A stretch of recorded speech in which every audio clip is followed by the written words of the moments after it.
వరుసగా విమాన ప్రమాదాలు జరుగుతున్న వేళ అసలు ప్యాసింజర్ల సేఫ్టీ కోసం ఏం చేస్తే బాగుంటుంది అనే ఆలోచనలు రావడం సహజం. అలాగే ప్రమాదం జరుగుతున్నప్పుడు ఏ ఒక్క 11A సీటో కాదు, మొత్తం క్యాబినే విమానం నుంచి విడిపోయి సేఫ్ గా వేరే వైపు ల్యాండ్ అయితే ఈ ఆలోచననే కాన్సెప్ట్ గా చేసుకుని డిజైన్ చేశారు యుక్రెయిన్ ఏరోస్పేస్ ఇంజనీర్ ఒకరు. అది కూడా 2016లోనే. మరెందుకు ఇంకా ఇంప్లిమెంట్ చేయడం లేదు అంటారా? ఈ స్టోరీ చూడండి, మీకే అర్థమవుతుంది.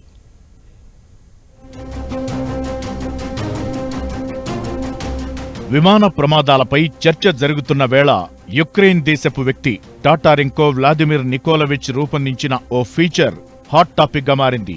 డిటాచబుల్ ప్యాసింజర్ క్యాబిన్ గా దీన్ని పిలుస్తున్నారు. ప్రమాద సమయంలో ఆకాశంలో ఉండగానే విమానం నుంచి విడిపోయేలా క్యాబిన్లను అమర్చడమే ఇందులోని concept.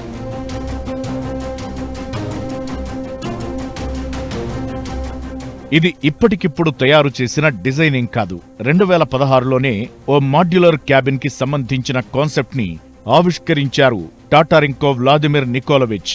Take off, mid flight journey, landing ఎలాంటి సమయంలోనైనా ఈ డిటాచబుల్ క్యాబిన్ ని టెస్ట్ చేశారు. విమానాల తయారీలో ఇదో విప్లవాత్మక ఆవిష్కరణగా చెబుతున్నారు. అయితే ఇలాంటి క్యాబిన్లు ఎన్నని అమర్చుతారు? వాటికయ్యేంత ఖర్చు ఎంత? అసలు ప్రతి విమానంలో ఇవి పెట్టాల్సిన అవసరముందా అనేదే ఈ డిటాచబుల్ క్యాబిన్ల అమరికకు అడ్డంకులుగా మారాయి. టాటారెంకో వ్లాదిమిర్ యుక్రెయిన్లో ఏరోస్పేస్ ఇంజనీర్ గా పనిచేస్తుండగా 2016లోనే ఈ ఐడియాని టాట్నాఫ్ కంపెనీతో కలిసి డెవలప్ చేశాడాయన. యుక్రెయిన్ ఈ కాన్సెప్ట్ ని కార్బన్ కాంపోజిట్ మెటీరియల్స్, పారాచూట్ టెక్నాలజీతో తయారు చేశారు. ఏదైనా అత్యవసర పరిస్థితి తలెత్తినప్పుడు, ఉదాహరణకు ఇంజిన్ వైఫల్యం, విమానం అదుపు తప్పడం, అగ్ని ప్రమాదం సంభవించినప్పుడు ఈ సిస్టమ్ యాక్టివేట్ అవుతుంది.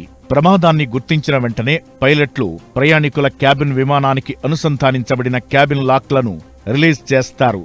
దీంతో తాళాలు క్యాబిన్ విమానం యొక్క ప్రధాన భాగం నుంచి విడిపోతుంది. ఆ తరువాత పై భాగంలో అమర్చబడిన భారీ పారాచూట్లు వాటంతటవే తెరుచుకుని క్యాబిన్ వేగాన్ని తగ్గిస్తూ భూమిపైన దిగుతుంది.